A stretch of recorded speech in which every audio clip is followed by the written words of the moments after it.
So what is like the top 5 types that people want to be, they aspire to be this? Oh man, I mean, that really depends on what job they're in and who they want to be, right? Like some people that are introverting, maybe when they grew up, they really felt they wanted to be that person that everyone gravitates towards and is the center of attention.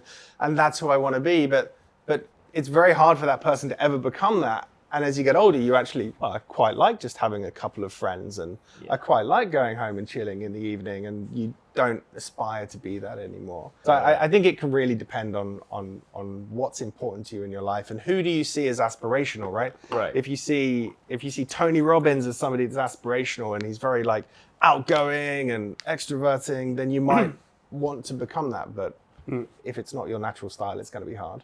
Right.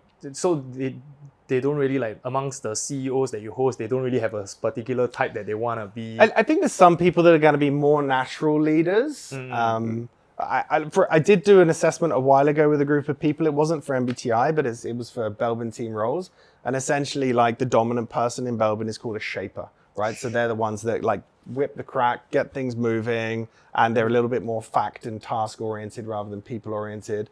And she felt at the time it was important that for her as a leader, she needed to have that profile. But everybody else in her group, when they did the 360, they saw her as a team worker, which is like the opposite. It's like, you know, it's like the feeling person, right? And I tell you, for the next hour in this workshop, she was miserable because she felt like she'd really got mistyped. And it took her a while to come around to the fact that, look, you know, you can be a leader in any capacity. Although I will say that, like, because of the job of a leader, they do tend to be more like T's, right? Decision makers. They tend to, like, maybe an NT, right? So more visionary. The higher up you get, the more visionary you get with things. But you can be a leader in any capacity. You just need to understand that MBTI is about preference. It's not just about you can only do this and you can't.